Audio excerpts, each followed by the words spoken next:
morning, good afternoon, anywhere you are all over the world. I remain my humble self, Abiola Samson. I'm a website designer. I'm a cartoon animator. I'm an app creator. I'm also an etiquette hacker. I'm a teacher. Well, without further ado, let's go to what we have today.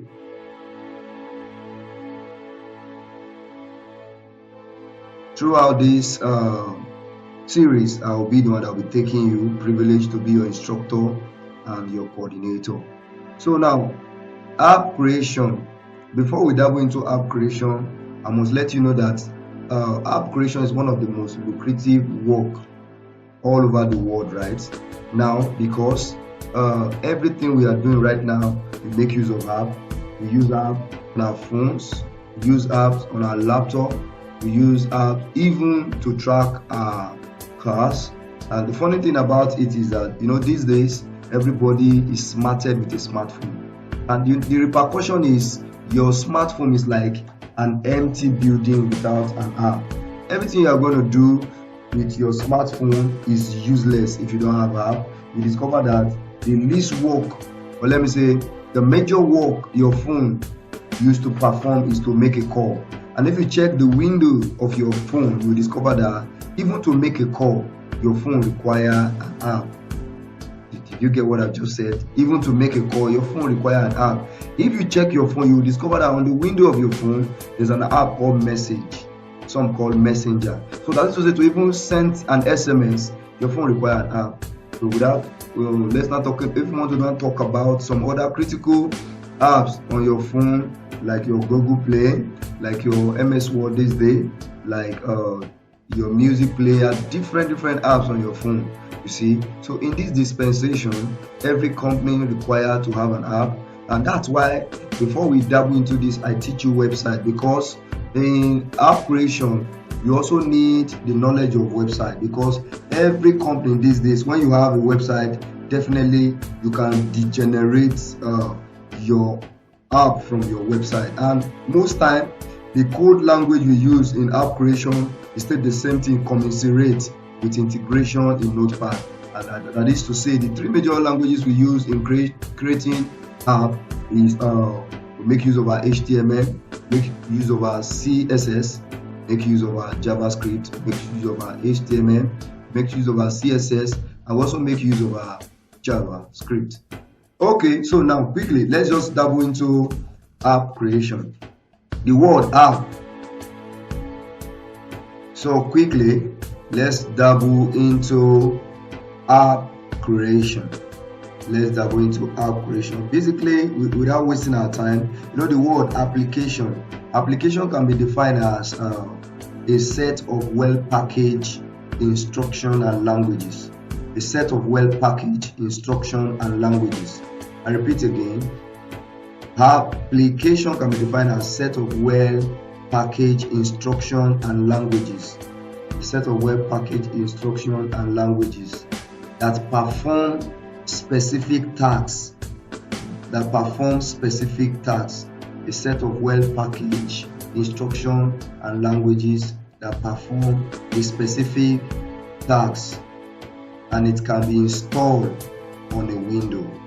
So app is a set of well-packaged languages and commands that perform a specific task that can be installed on an environment such as Windows, such as iOS, that is on your iPhone, such as OS, that is on your smart Android phone.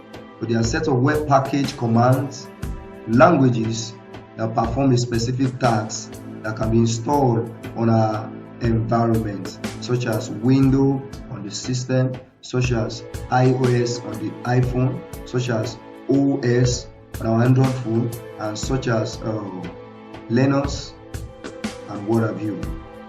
That is the definition of application. That is the definition of application.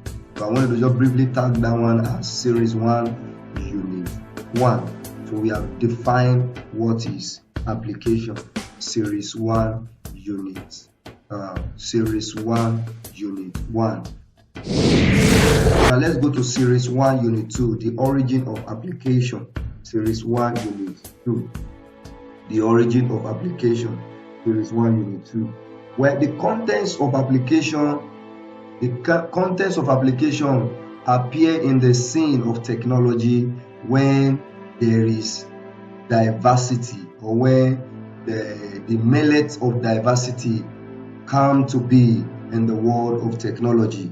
I repeat again, the word application or the contents application appear in the scene of technology because of diversity, the latest diversity in the world of technology.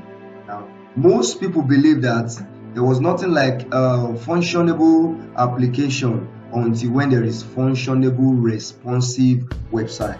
That's why all of them commiserate. That's why you can't learn app creation without learning website, and you can't learn website without learning application.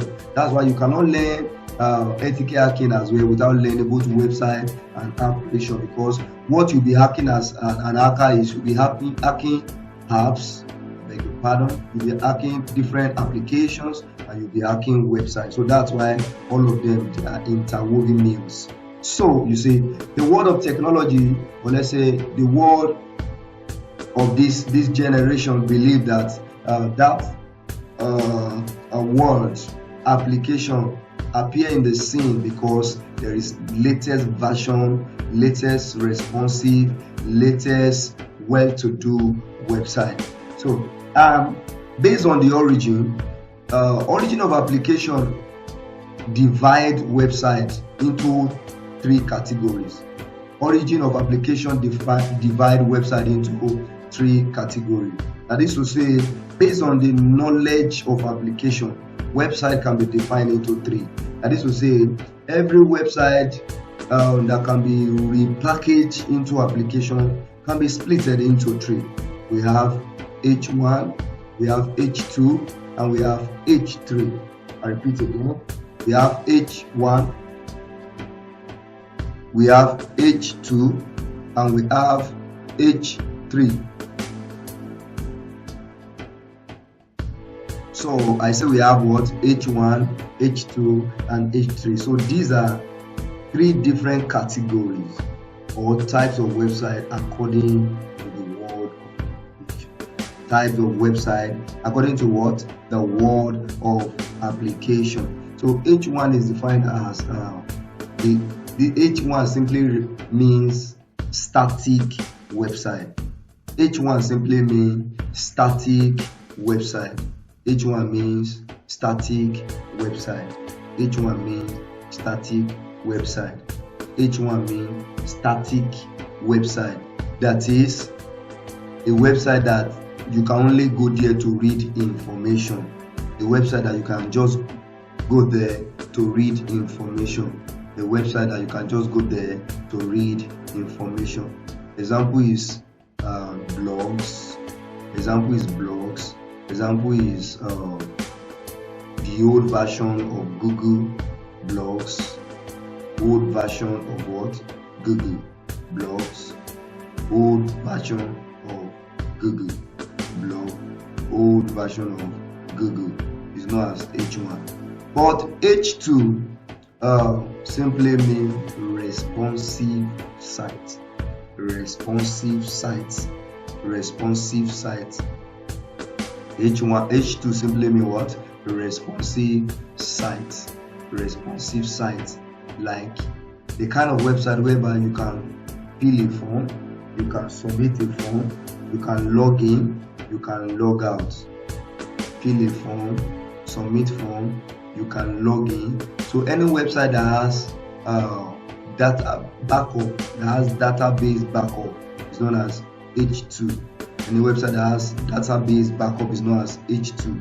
Any website that has database backup is known as H2. So we have the site called H3. H3, we also call it artificial intelligent website.